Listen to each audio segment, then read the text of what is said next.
Hello Jammy Gamers, welcome to another 24/7 tips video. This is for new or returning players to console edition, pre the version 1 release. So this is still your alpha 15, that's what we've got until July 24. So stay tuned for those juicy tips. Give us a like and subscribe if you like. There's going to be lots of 7 days of content to come. We're also diversifying very soon, so let us know if there's anything in particular you want to see. Otherwise, give those videos another little look.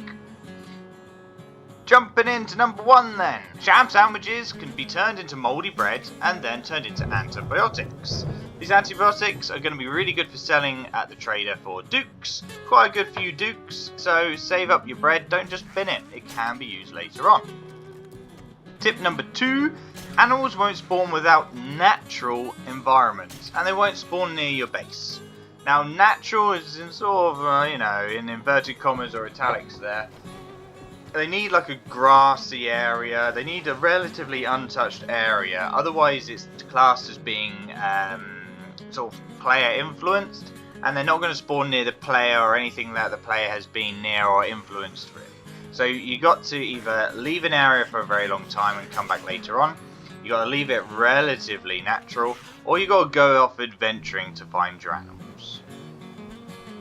Tip number 3, so talking about bases, you can use frames to flatten out the land around your base. This will make it a little bit easier to plan the route the zombies are going to take, and it's going to be easier for your headshots, whether it's with your melee weapons or your ranged weapons. If the ground does sort of elevate or drop, then you're going to still have to fill it in, but flattening the ground with frames and just picking the frames back up is a nice, cheap and easy way to flatten that ground. Tip number 4, repairing will always reduce the item by the same amount, so choose wisely when you're going to repair your items. So it doesn't matter if it's level 250, doesn't matter if it's level 600, if your repair skill or upgrade skill, whatever it needs to be, is of a certain level and it's going to reduce by 5, it will always reduce by 5. It also doesn't matter about the durability of the weapon, whether it's 80% full or 20% full on the durability. If you're going to drop 5 levels, you're going to drop 5 levels. So choose when's best to upgrade, or rather, repair your items.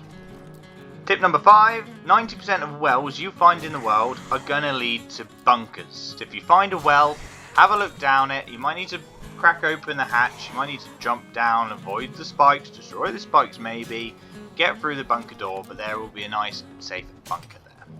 Tip number 6. Nav's game map is okay, it's alright, it's more of a beginner's map though. So it's a set of biomes, all of the POIs, even resources, rare ones like gold or silver ore can be just looked up on the internet. So in terms of it being a nice beginner, easy map, go for the Nav's game. Tip number 7, so forge bases are great for screamers. Forges generate a lot of heat, literally as well as the heat that the game deems worthy of calling in screamers. Now you can just use campfires, but they're not as good or useful as forges in this scenario. Chem stations, that also generates heat. Cement mixers, they also generate heat. Have a mixture, that's likely what you're going to have in your base anyway, but if you're going for it, forges are going to be a nice middle ground. They're not terribly expensive, but they still generate all that heat. Tip number 8, so hitting zombies and animals on your mini bike is going to reduce the durability of your mini bike. So although it's tempting to run them down, they're not always going to get killed by a single swipe from your mini bike. So really, is it worth it? Probably not. Just avoid the zombies and carry on your journey. Tip number 9, gore blocks add lag to your world. So they don't just add heat generation for those screamer spawns, they actually add lag. So if you are off and about, even if you're off exploring the other side of the world to your base, destroying those gore blocks is a good idea. They count as an entity and they will get loaded in and they will be remembered by the game for a period of time. Tip number 10, the wasteland biome is just horrid. So really, unless you've got a mini bike, stay clear, and if you do have a mini bike, probably stay clear, but definitely stick to the roads. There are land mines all over the wasteland. There can be the hubcap mines, there can be the little blue candy tin mines, whatever they're called. So really not nice. And every other zombie seems to be a dog. On harder difficulties, really, it's absolutely horrible. On easier difficulties, not that bad. But yeah, really consider twice if you're going into the wasteland biome. Number 11. So challenges that you find on the floor, they're great, but you might want to consider saving them for Horde Night. Or if you've got some sort of Screamer farm. If you've got a Screamer farm or a Horde Night or even both combined, that way you're going to generate all the zombies that you need to tick off 90% of these challenges and really have a good fair chance of getting those bonus skill points. Later on in the game, they're going to be important. Tip number 12. Crouch just before hitting the ground and that will give you less damage. So it's going to take a lot of practice or maybe a lot of luck, maybe even both, but if you crouch just before hitting the ground you will take less damage. Tip 13 might be obvious, maybe not, it doesn't really play out with the real world, but if you drink water, dirty or otherwise, you're going to be able to put out the fire effect. It also works with teas and yuck. Tip 14! So destroying and looting the burnt zombies in the burnt forest biome gives you a chance to drop charred meat. Now it is a great food source, it does fill you up with reasonable amounts. It is going to make you a little bit thirsty, but hey, you know, needs must. 15. You can upgrade blocks from wood all the way through to steel, but don't. It is terrible for your resources, and if destroyed it won't go back down through each tier. So for example, if you have blocks that are wood level 2, if that wood level 2 gets destroyed, inverted commas, it will go down to wood level 1. However, if concrete level 1 breaks, it doesn't go down to scrap level 2, it will just break. So if you go from wood all the way through scrap, then blah blah blah blah blah, all the way through to steel, or even reinforced steel right at the very end, it won't go back down through to scrap, then through to wood, it will just be destroyed. 16. Structural integrity. So that is real in this game. It is tricky. I've got a short, there's even like a video on it actually on the channel, so go check that out. It is quite helpful, it gives you a little bit more detail than this quick tip will. Tip number 17. So if you ever wondered what the little bag icon in the very top left of your inventory is, it's an auto sort inventory button. Give it a click, see what it does. If you don't like it, well, too late. But don't do it again. Tip 18. Snowberries are not farmable and have a very limited use.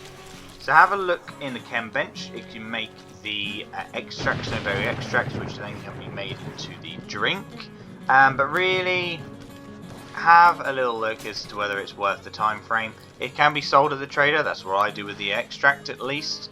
But there you go, that's what you use snowberries for. Tip 19, if you crouch, you can actually reach one block further.